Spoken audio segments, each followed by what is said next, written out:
Lighting her off on the broadcast day. We'll be up on Facebook Live here pretty quick. Uh, on that, as always, there's always plenty of news and views and information coming up on the screen of that. On that, we might be oceanfront property in California here pretty soon. I've been hearing that ever since I've been existing on this earth. Other things going on. We'll see if we can.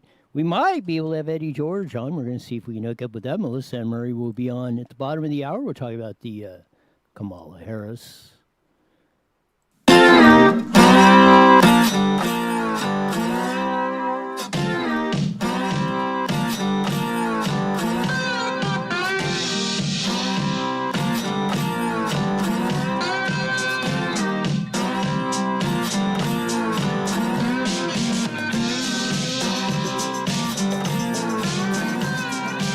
There's that funky slide guitar music that comes on every Monday through Friday, live at 5 on Newswire on Facebook Live and YouTube. And as usual, we roll in or add in KMET 1490, the Mighty Met, coming in at the bottom of the hour. On that, not that there's a lot that's going on today. We're going to see if we can get Eddie George from Hyundai News on. We haven't had him on for a while. We might be oceanfront property here in California on that. You might as well forget about college football because that's pretty much over on the deal. The Pac-10, Pac-12, I think now just canceled today. A bunch of them have of that. I mean, they gig the Rose Parade. You might as well gig the Rose Bowl because who the hell's going to play in the damn game? So who the heck knows on all this stuff? Obviously, the big news of the day, Biden picked Kamala Harris on there. We'll have Melissa and Murray on at the bottom of the hour to talk about that. And there's a whole stuff. So actually, I do think we finally, after 147 years, it seems like, that we haven't had him on. It's that crazy guy with a lazy eye from Hyundai News, Eddie George. Welcome to Newswire Daily with Roy. So it's been that long since I've been on your show, and you already calling me names. Yes, look at you, man. What's up, Roy? How you doing? That I don't want you to feel like we're sliding you or anything, or I don't want to damage your reputation either. So. Oh my God, what reputation? No, it's been all right, Roy. I've been so busy. We're been actually in progress of opening something new up for the city of Hemet San Jacinto, and we've been having new equipment coming in and just been setting up a location where we'll have our green screen studio and getting ready to launch something big. So I'm always been tied up. It seemed like either that or out on a news story or something, when it's time to be on your show. So. Yeah, well, no problem. I mean, other than that, in the end game, it will hopefully work out for the best on that. And as you say, all of us will be able to be bringing you bigger and brighter and news coverage every day on that. What do you think of this? This just broke today. There's been a swarm of earthquakes down by the Salton Sea on the San Andreas Fault. I mean, I don't know how long you've been on this earth, but I've been in here quite a while. And ever since I've been a kid, they said if the San Andreas Fault, ever has the big one, the west half of California would be would break off, and we would be floating in the ocean in an island, which would make us I don't know, would we become a new state at that point if we, a lot of people talk about separated from California. What if Mother Nature actually does it? Mother Nature's probably the smartest thing, she's probably smart to get us out of California, and we may be our own country. Maybe that's how we can actually settle all this nonsense, separate from the crazy people. The smart ones get on the ocean side part, and we'll leave all the other ones on the other side, Yeah, no, it would. The only problem with that is we would be on the wrong side of this because we would be in the L.A., San Francisco area part on this, floating out in the ocean wherever it was on. And you talk about they're dominating California now with this craziness. Man, they right? Yes, they would be the one because it's gonna goes up the Salton Sea, comes up, and then goes through San Bernardino. Most people don't know, but where the 10 and 215 freeway, where that big interchange is, that's right on the San Andreas Fault. So if you happen to be driving on that interchange on that the day the big one hits, your odds of surviving that are not very good. Yeah, no. Have you even noticed that all these earthquakes, we've been having more and more every day, or not every day, but it seems like every so often, there's just like there's more and more. It's like what's getting ready to happen. Is that big one getting ready to happen? There you go. I mean, you never know on that, and that's what they said. The deal is, and that because of the swarm of quakes, and that is on the San Andreas, the south end part of it. From our vantage point, at least in the U.S., because it goes down into Mexico. But, yeah, they're saying the chance of a bigger one in the San Andreas fault, in the next 7 days is greater because of the swarm of quakes. But, it's always been my philosophy. I don't worry about things I can't control. So whenever they make these announcements like this, it's okay. If it happens, we'll deal with it. If it doesn't, well, that's the way, But, I mean, earthquakes are a part of California like tornadoes and hurricanes are in the Midwest or East Coast on that. It's just something what are you going to do? I mean, I'm going to do like I always do. I sleep through them, Roy. I always wake up. I mean, almost if there's a quake around, I will wake up about 2 minutes before the shaking starts. Almost to probably 90% of the time, it can be 4 o'clock in the morning. I could be dead asleep, and I'll wake up first, and then all of a sudden, and a few, when that happens, I mean, I've done this, countless times. It's kind of weird. Do you have that sixth sense or something like dogs do? They can sense. Did you just call me a dog? Now talk about insults. Did you just call me a dog? Hey, the women always say all men are dogs, right? Well, there you go. I'll do anything for a Scooby snack. but I'm sorry. I don't know why, Roy. I always sleep through the earthquakes. I don't care how big they are. I never wake up. Lori would jump out of bed and like, oh my God, was that an earthquake? I'm like, oh, what? Yeah, I'm exactly the opposite of it. I just want to give me the hurricanes and tornadoes. I'm fine. I love that. That's my kind of weather. Right. I'm from the East Coast. When they're evacuating everybody, hit for cover, I'm the one jumping out and chasing these rascals.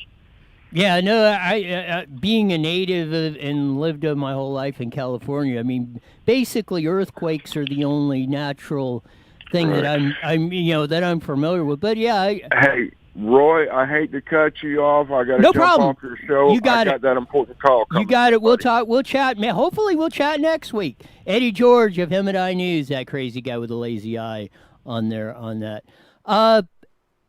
It's an interesting thought, and I thought I'd lighten it up. I know we're going to get to the Biden Kamala Harris thing at the bottom of the hour. Melissa Ann Murray's going to come on and talk about that. But the other story that's breaking today, and you want to talk about BS news on that. Here, flop up number 4 on there. Russia's approval of COVID vaccine is less than meets the eye on the press release. ScienceMag.com puts out. In a startling and confusing move, Russia claimed it had approved the world's first COVID-19 vaccine as the nation's Ministry of Health issued what's called registration certificate for vaccine candidate that tested just 76 people. The certificate allows the vaccine developed in the Gamley's Research Institute of Epidemiology and Microbiology in Moscow is to be given to a small number of citizens from vulnerable groups, including medical staff, the elderly, and Ministry of Health spokesman tells Science Insider. But the certificate stipulates that the vaccine cannot be used widely till January 1st, 2021, presumably after larger clinical trials have been completed. Now, I was hearing all day on the news reports, they had a billion doses ready to go. They're going to spread it worldwide, yada, yada, yada. And then now you hear in Science Mag, they're saying, well, no, there's just they have that. So besides hair gel's whole fiasco, the records not being right in California and all that, I mean, you can't believe anybody on this whole coronavirus thing. I mean, it's like BS on steroids as you're going across. But the broader question, and Stephanie's gonna join me in a minute here and talk about it. And I've said it a lot. I said the next step is going to be mandatory vaccine. Soon as my belief, prediction, whatever, and I've said it a while ago, they are going to say, okay, you want to send your kids to school, mandatory, they got to be vaccine for COVID-19. You want to go to a bank, you want to go to a restaurant, this, that, and everything. They're not going to say specifically mandate that, because as we did yesterday, we went through the Supreme Court rulings, and states probably do have the authority, under the Constitution and our Supreme Court rulings to probably mandate vaccines. Federal government, probably not. There hasn't been any cases that have upheld that. So you could have a hodgepodge of 50 different deals. Now, it comes to California, they're going to be flat mandatory. As soon as there's a vaccine out, Newsom is going to be on that like flies on what.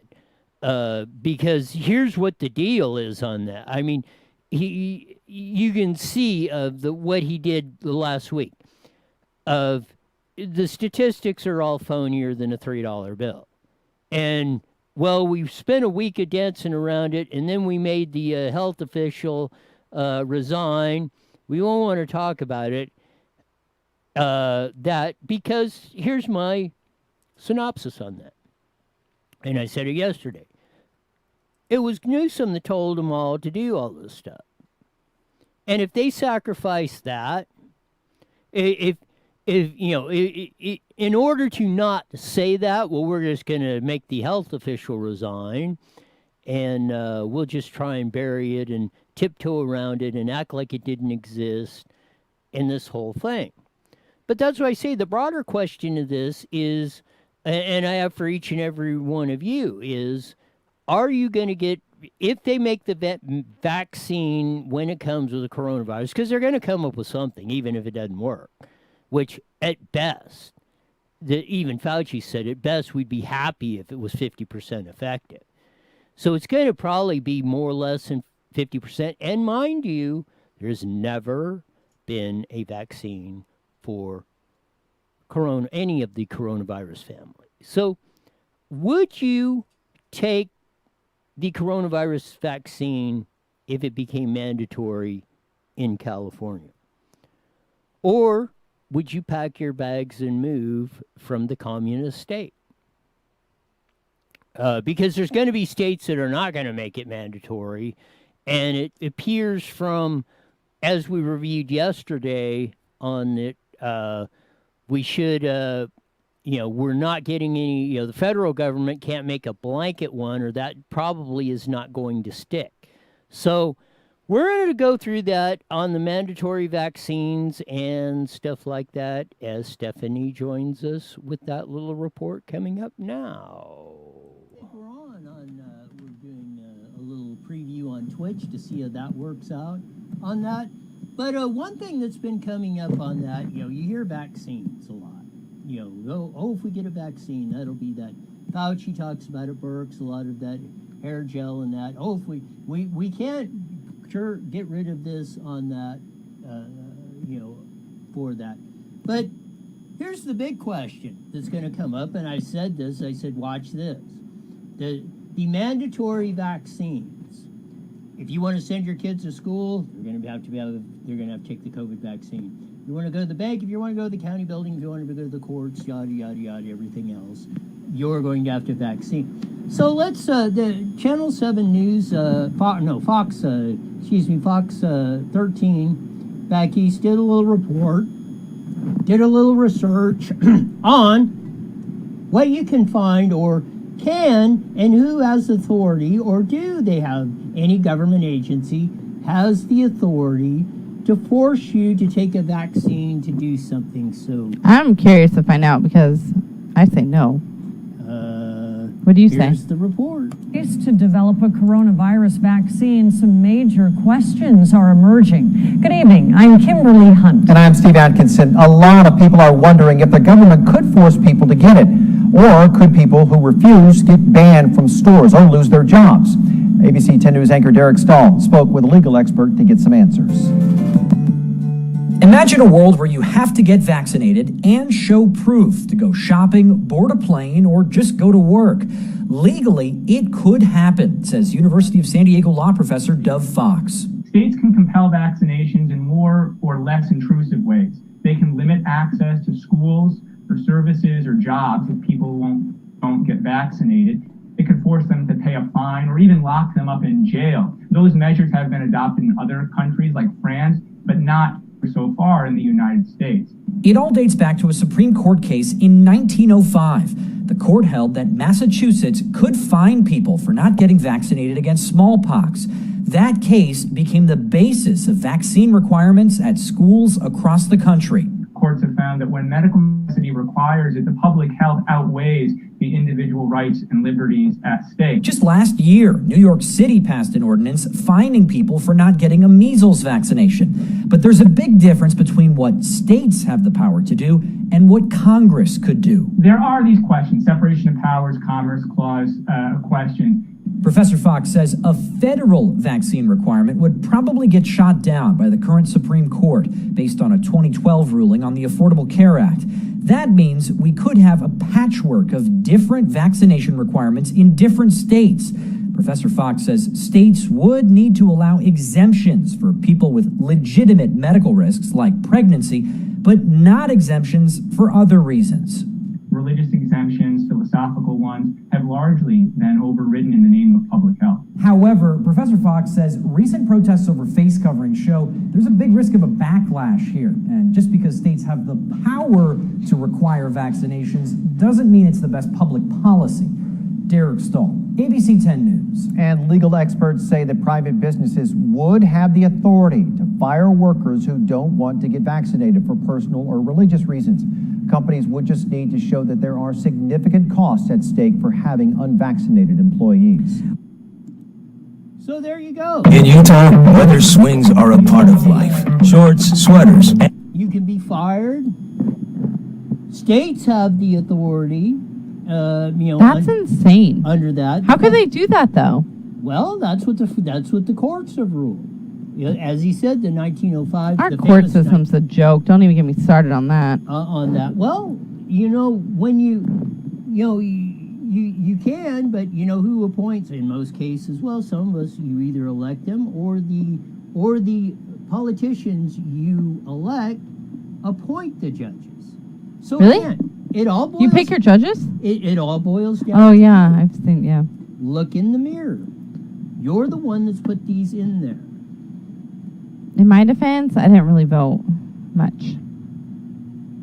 Now I will You be. do vote. Now I will be. If But you don't vote, you agree with the majority. Read the definition of a tacit agreement. And again, it's the lessons. This is what drives me insane about a lot of this. a lot, everything. What doesn't drive you insane? Carry on. They don't teach this stuff in school. No, because the Pledge of Allegiance and stuff like that is offensive. Or the definition of a tacit agreement What's that? for the 9,467th time. If you do not speak up or you do not vote, you are agreeing with the majority. It's a tacit agreement is a legal term. It comes up. If you're in court for any reason, could be a civil suit, criminal deal on that, or anything else, they're going to ask you, well, what did you do? Did you inform the company that you're suing that their product was dangerous or yada, yada, yada? Right. What is your proof of that? Well, no, I didn't. I just did it or did it. Well, then you did not. They're going to take that of that. See, you have to put things into perspective. And if you don't say anything about it and you had the opportunity, they say that's the definition of a tacit agreement. You didn't say anything or you didn't vote. So then you agree with it? So you agree with the majority. So if you don't vote, then you agree with whatever the majority voted for. You're taking what retarded people like me that go out and vote all the time, you're taking what I say, and let's say that or whatever. But you know what? I feel like, though, when people do vote, they do vote because they feel like that person that they're voting for is going to make the best decision. I don't think people vote because they don't believe them. I think that some of these people in office are good actors and they sold a bunch of BS. I mean, you can't get mad at people about that. Yes, you can. No, you can't. How could you get mad at somebody for believing somebody? Because why would you believe anybody? Why would you especially believe people that are lying to you and sitting there and lie to you from the days? Because they don't know that they're lying. Well, because some of them, and you sat there in some of the meetings and stuff, and you watched them lie on that and tell the truth or not tell the whole story on that and bypass it. Do they ever admit it? No. They want to fry people like me for bringing out the truth. Because you're aggressive when you do it. I'm just saying. Well, should I ask pretty please? You do that, and it makes me mad. And I'm hard to get mad. You got to be genuine. You're angry. Everybody's so freaking angry. Stop being damn angry. I'm not the one that's angry. They are. They are. No, they're stupid and insane. You're just angry. No, they're the ones that take all this stuff, and they're the ones that are doing this. I'm just expressing the truth. And I'm telling you that, or in a way to get your attention, so maybe it will sink in. No. It turns off. It's like a switch. I don't know. Because when I say it in the flower way, you don't pay attention. No, it just makes me even more mad. Exactly. But so does the other way when you're yelling and screaming about it. Because this is it's not a criticism of you individually, but this is a majority of what way human nature reacts. They don't want to hear the truth. No, people do want to hear the truth. If it goes we have other people on here, and they're great. Would you let me finish? No. It goes against what they want to believe. They want to believe that it's Alice in Wonderland and everything is doing that. And when somebody says the emperor has no clothes, then you don't want to believe that because reality is hitting you in the face, and that,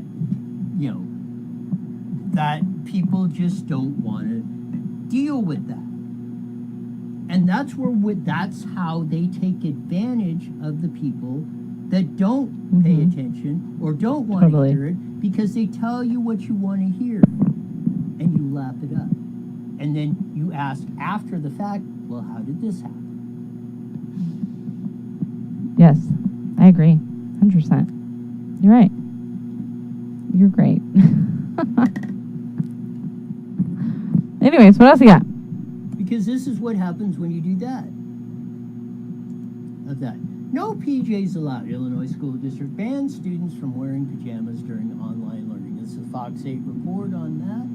So here we go.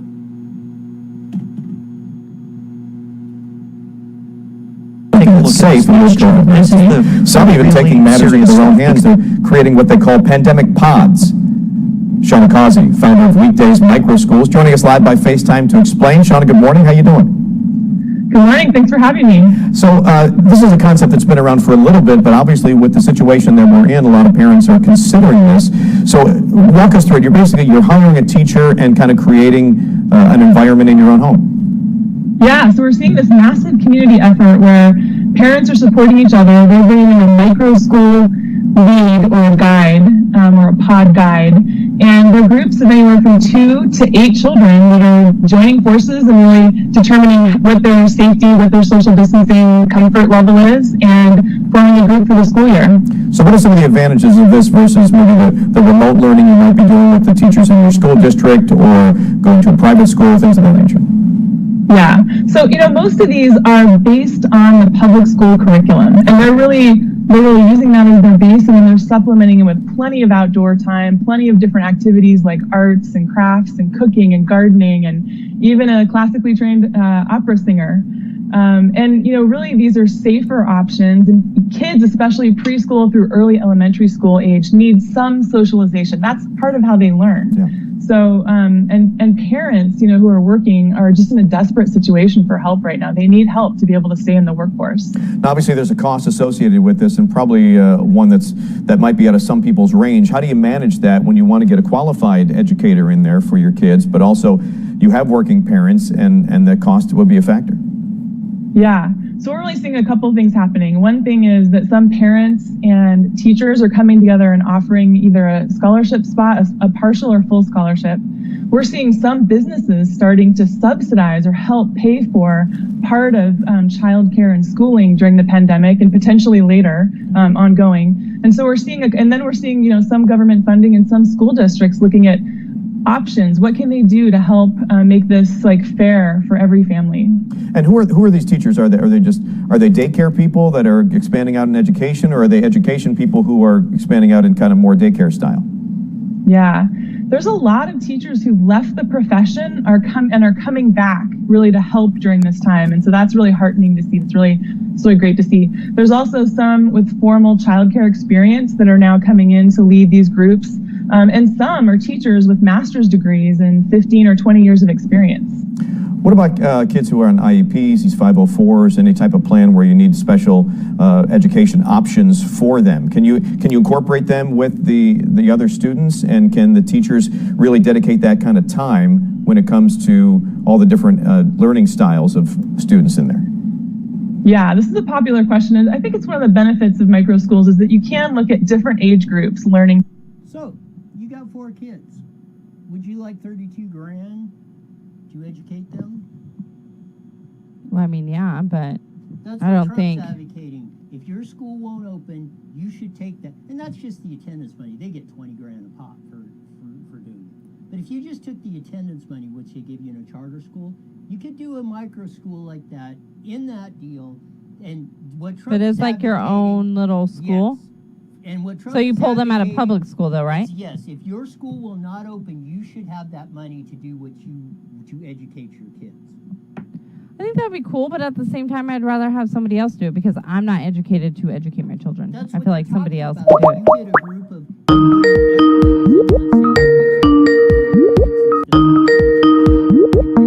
of some math whiz in.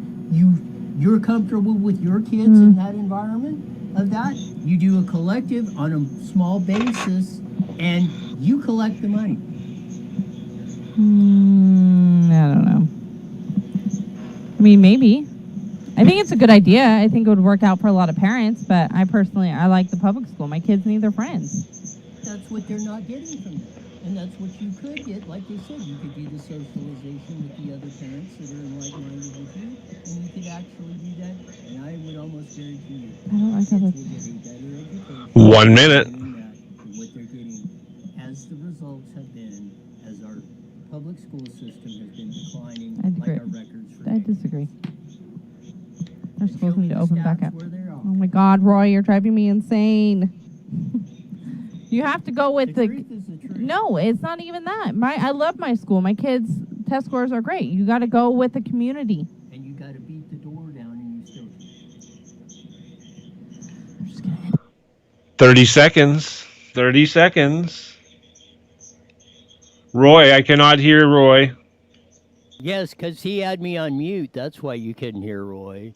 On that, we'll be joining KMET here in about 30 seconds on that. Going back and forth. We're going to have Melissa and Murray coming up. Okay, here we go. That, 10 seconds. 1490am.com and download your free phone app today. IE Newswire Daily is on the air. The following is a paid program. Views and claims expressed are those of the program producer and are not endorsed by this station. Opinions expressed are not necessarily those of radio station KMET, its management.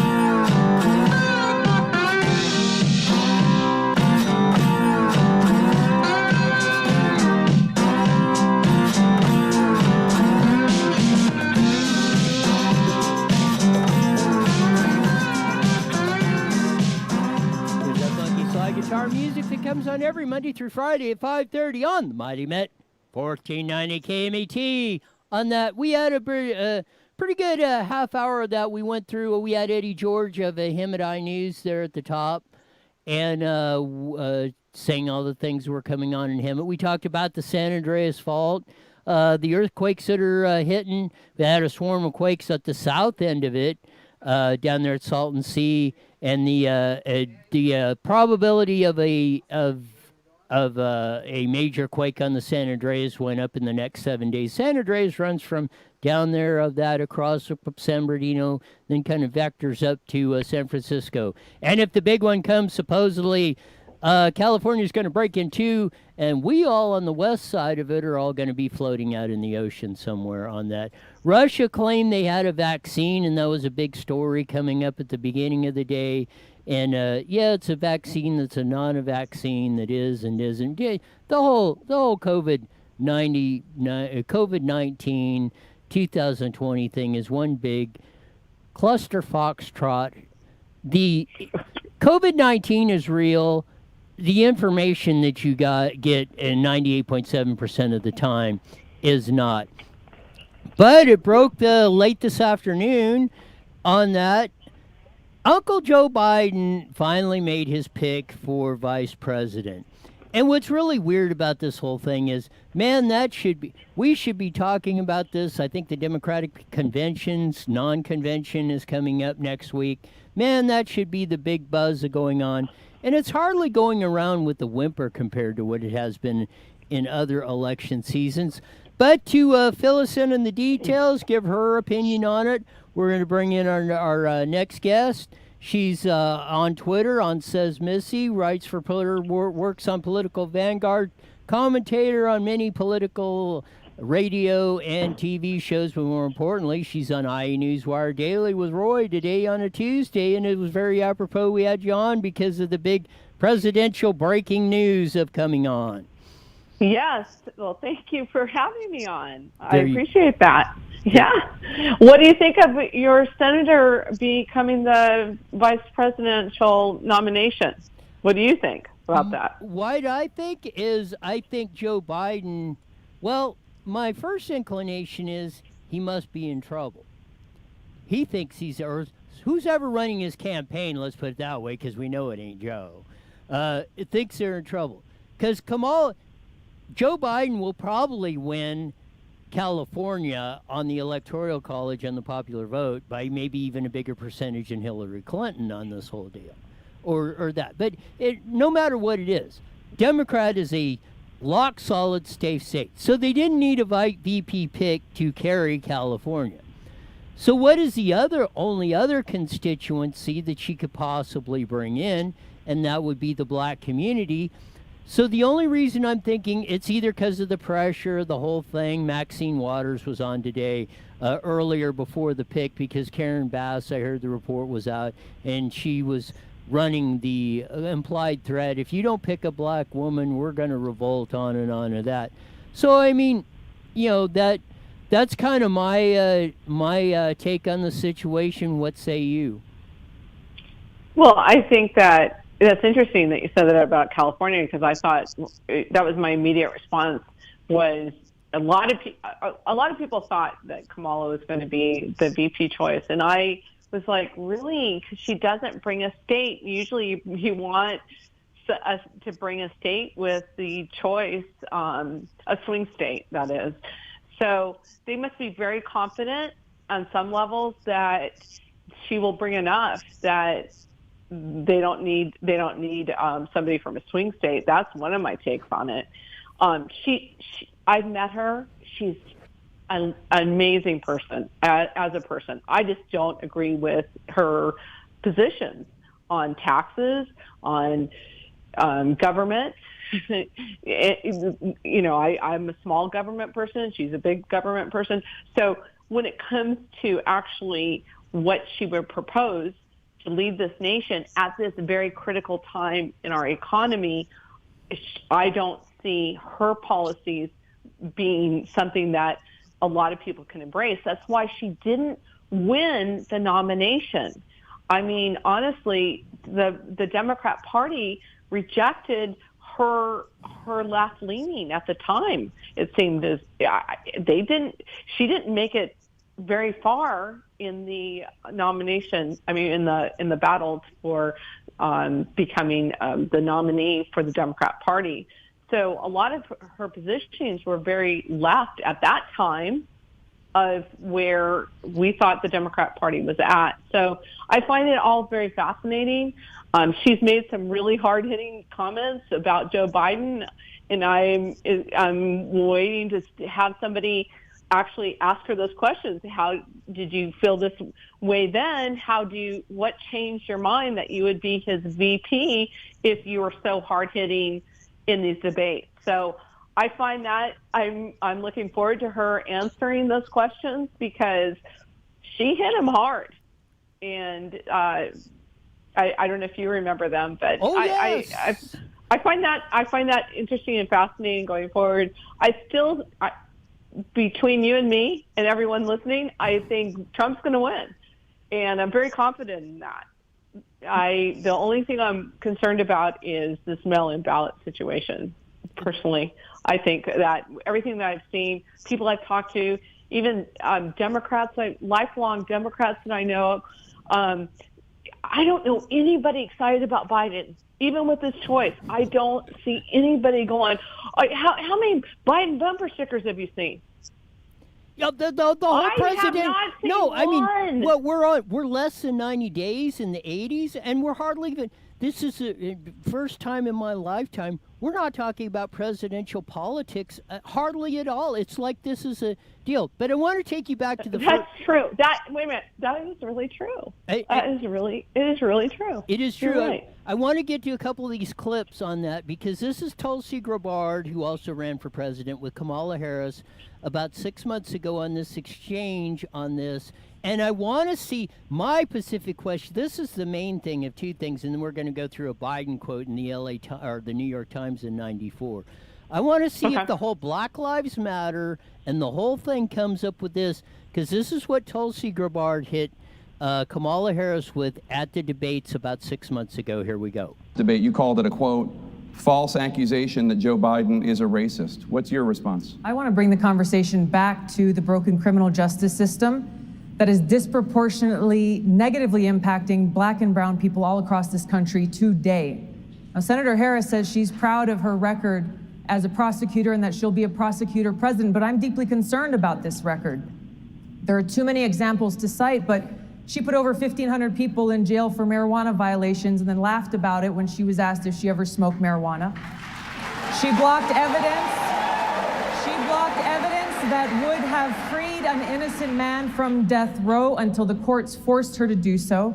She kept people in prison beyond their sentences to use them as cheap labor for the state of California. And she fought to keep cash bail system in place that impacts poor people in the worst kind of way. Thank you, Congresswoman. Senator Harris, your response? As the elected Attorney General of California, I did the work of significantly reforming the criminal justice system of a state of 40 million people, which became a national model for the work that needs to be done. And I am proud of that work. And I am proud of making a decision to not just give fancy speeches or be in a legislative body and give speeches on the floor, but actually doing the work of being in the position to use the power that I had to reform a system that is badly in need of reform. The bottom line is, Senator Harris, when you are in a position to make a difference and an impact in these people's lives, you did not. Okay, there you go. My take on this is, okay, there's Tulsi Gabbard is doing the basic Black Lives Matter rhetoric we had. The cops are racist, white people are racist, yada, yada, yada. And Kamala's over there saying, and then defending herself and defending using blacks as prisoners as prison labor and putting them in jail, and saying this is the model we should have going forward. So my first question is the rhetoric going to be how Kamala says we should be tough on crime, we should be putting them and keeping them in jail, and when they're in jail, we should be using them as cheap labor, Melissa and Marie? Well, wait a minute now. I mean, when she prosecuted the people for marijuana, it was illegal. So she did her job at that time. Okay, that's what she was supposed to do. Now it's not. It's legal in California. So I think that was a really low blow, honestly. Yeah, but I mean, there was I other didn't crimes appreciate of that I too. think- It wasn't wait a just minute, marijuana. wait a minute. So there was a lot of stuff. Okay, it's a lot of. It's funny now when you think about it because it's not. But at the time, it was illegal. I mean, it sounds ridiculous now. It sounds absolutely absurd, but I can't fault her for that. I really can't. And as to reforms here, what I wanted her to speak to is all the releasing. To me, right now, we have a way bigger issue. Why in California are they releasing everybody back and not keeping them in jail? Somebody ask her that question right now. I want to know that question. This other is kind of it's a gotcha thing that I feel like she could. I feel like I'm answering it better for her right now than she did. But honestly, can somebody answer that question? That was exactly my point of bringing up this video. Kamala Harris, when she was AG on prosecuting people and keeping them in jail, would be considered to the right of Donald Trump right now, of what she did when she was AG of California. And that's what precisely my point is. The question should be to her, and she said that should be the model going forward 6 months ago. Now I want to hear, with all the rhetoric and everything going on, stuff, are you going to stay with that, Kamala? That's a question that should be asked of her right immediately. Well, if she's going to stay with that, she'll get the middle. She will get the middle that they desperately have lost. I mean, honestly, that works really in favor of the Democrats if she does. So that it will be an interesting question. I agree with you. That's an interesting question. So I want to take you back to 1994. Joe Biden, Bill Clinton is president. Joe Biden is the head of the Judiciary Committee in the Senate. This is what he said, and this is in a New York Times quoted, and they brought it up. In 1989, with violent crime rate continuing to rise since it had in the 70s, Mr. Biden laminated that Republican President George H.W. Bush was not doing enough to put violent thugs in prison. In 93, he warned of predators on our streets, and in the 94 Senate's floor speech, he likened himself to another Republican president. Every time Richard Nixon was running in 72, he would say law and order. The Democratic match or response was law and order with justice. Whatever that meant, I would say lock the SOBs up, end quote, of Joe Biden. Joe Biden was tough on crime. Bill Clinton had to really lobby the Congressional Black Caucus to get that 94 bill passed on that. Joe Biden walked it through the Senate as the head of the Senate Judiciary Committee, where it had to be heard before it went to the Senate. Is Joe Biden going to stand on what he said and his view in 1994, which, according to now, put a lot of black people in prison unjustly, racist, and everything else, Melissa Ann Murray? Well, apparently no one cares about that. Obviously, I mean, to me, this is there's total amnesia about Joe Biden's past, whether it's a remark that he says 10 minutes ago, or whether it's something that he did 10 years ago, 20 years ago, 30 years ago, 40 years ago, 50 years ago, because there is so much that this Democrat Party stands for now that he was against or didn't do or has actually lied about.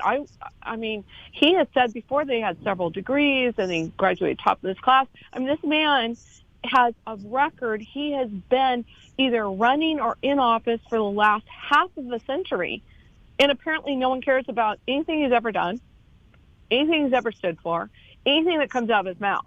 It's stunning. I've never seen anything like it in my life. Now, if the president, though, says one little misstep, it is a crucifixion on Twitter, Facebook, Instagram, everywhere. It's like nothing you've ever seen. And that's why when you see the converts to the Republican Party out of the Democrat Party and their eyes are open to this, they're blown away at how they feel that they are being constantly lied to by politicians and their media. And it's so you can pull up all these things from the past about Joe Biden, right? But we don't even have to go that far. We can just go the last 6 months. And somehow it doesn't matter because he's the Democratic nominee. And it's like nothing we've ever seen in our life. Well, Don't you think? Or have we? It doesn't. I Really? disagree with that because I've always said that Republicans play by Marcus Queenberry's rules. Democrats play by guerrilla warfare. They've done that stuff ever since I can remember. They don't care what. Wait a minute. Have you ever seen this blatant? This is horrible? Yes. California's an example. We've been living for 30 years. Yeah, but nothing to this level of Joe Biden. Joe Biden is not answering questions. They're feeding him all this stuff, and no one seems to care. They never did. Nobody. But where has there ever been? I'm sorry, but Bill Clinton was competent. He was smart, Rhodes Scholar, amazing. Like him or not, you got Obama, smart, articulate. Where did Joe Biden come from? I mean, he's nothing like those two presidents at all. Not even close. Okay? And they're propping him up, and they're only able to do this because we're in COVID. And that's the only way. Listen, his numbers would be nothing right now, I think. It is so bad right now. It's because of COVID and all the hysteria around COVID. And I'm not saying it's not serious. I mean, and we shouldn't take COVID serious. I'm not saying that. Please, nobody. I don't want to hear any hate about that.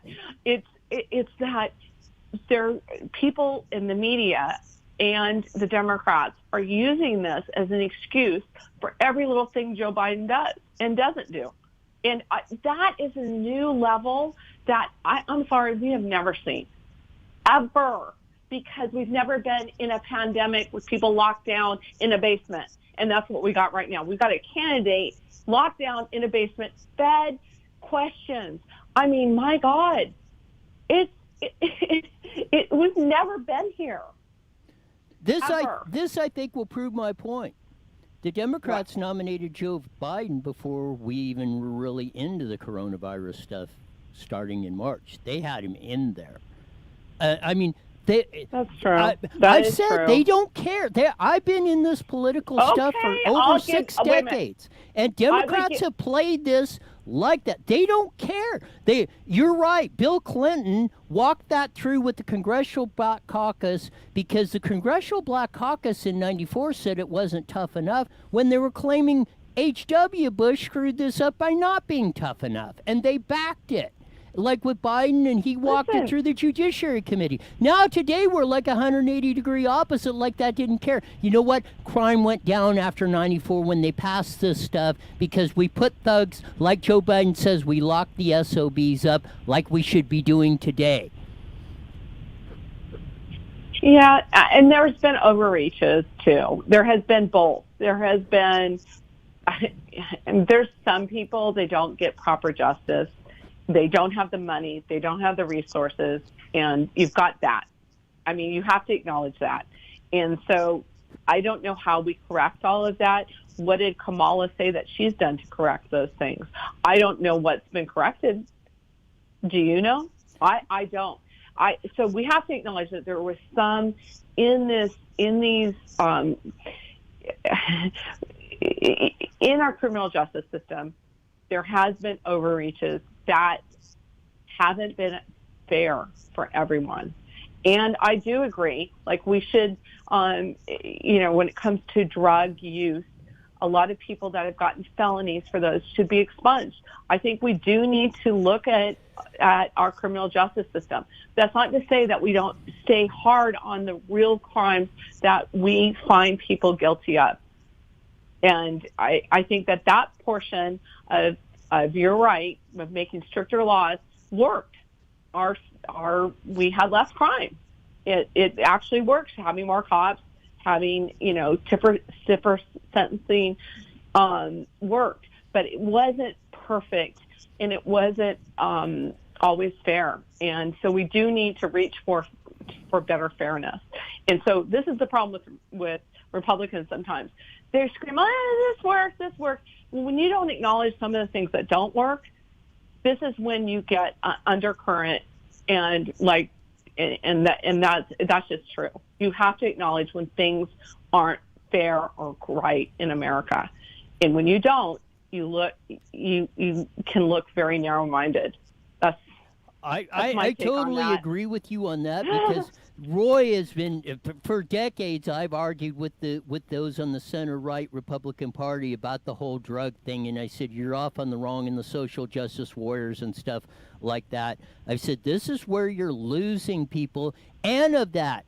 If you're going to let out criminals or the feds say you got to kick something out, I'd rather them eliminate the guy that was, or kick out the guy that was smoking a couple joints and's in the prison than the axe murderer that they're kicking out now. And that's been my whole point on this thing. Yeah. And that's what the whole thing with the 94 crime bill was when it went through. And Clinton and the Democrats pushed it because they knew where the problem was. Are they going to admit that it's still that way in 2020 and we should go back to that policy? Or are they going to cave to the Black Lives Matter, Antifa? Are we going to run it like Portland and Seattle, where the Seattle police chief, a black woman, just resigned over the mayor and the council not letting her go in to defend the cops and defend the Chaz area, CHOP or whatever area it is? She said to heck with it. Yeah, I feel sorry for her. This woman's worked really hard, and to see her city just crumble because the leaders are allowing it. The city leaders are allowing it. It is very sad. It's sad for the law-abiding citizens there, and it's sad for the head of law enforcement. I mean, she fought a good fight, and she doesn't have anybody in leadership around her supporting her. She had to quit. I really feel sorry for her, actually. I mean, how horrible to spend your whole life fighting to have a safe community, having a safe community, and having it taken away by weak leadership in the city. I mean, you know, I feel for her today. I feel for her as a person. We only got a couple minutes. Really a sad day. We only got a couple minutes left, but I want to read a couple of Trump quotes that he said on the press conference on Kamala Harris. She is a person that's told many stories that weren't true. She's very big into raising taxes. She wants to slash funds for our military at a level nobody can believe, Trump said of Harris. She's against petroleum products. I mean, you do know that, and go into Pennsylvania and Ohio with the great state of Texas adding that fracking is a big deal. That's about a minute left. What do you say? Because Trump hit Kamala Harris pretty heavy at the press conference today. Well, these are the areas where we disagree with Harris. And so they need to be said. It is wonderful, lovely as a person that she is, that I met. She stands for things that we can't embrace. More taxation and regulation and pushing our jobs overseas and cutting the military. These are things none of us want to stand for, especially at this time. I hope your prediction that Trump wins is right, and I would have agreed to that prior to March and the COVID thing. But the way things have been going crazy the past 4 or 5 months of this stuff, I wouldn't rule any possibilities out of anything happening because we've been in these crazy times. But thanks a lot for being on, Melissa and Murray. We'll do it again here real soon. Thanks for having me on. You got it. There's Melissa and Murray. Says Missy on Twitter, where she has about a gazillion followers, Political Vanguard and all that stuff on that. It's going to be very interesting. Maybe the presidential race is going to heat up here now that Biden has picked Kamala Harris. Trump has thrown out a few salvos at his press conference today. So it looks like things may be getting hot and interesting at the presidential politics. And like I said, it's very interesting. This is the first time we're less than 90 days away, and we're just barely getting a little bit of the presidential election coming up on this. Very interesting times we live in. Very strange times indeed, as the song says of that. We're going to be back tomorrow, as we usually do on Wicked Wednesday with Stephanie on that. Who knows? But the news is popping like it is. All I want to thank Eddie George also from Him at iNews, who gave us an update of what they got going on and thrown his 2 cents into the ring as that. And as he said, he's been very busy coming up, but hopefully he'll be able to join back in on his regular Tuesday slot on that we usually have him on. But it's been fun, very interesting, and maybe the twists and turns of this thing who knows what they do, but we'll be on tomorrow to cover it, as we only do, giving you all the real stories of what's going on. So until tomorrow, see ya!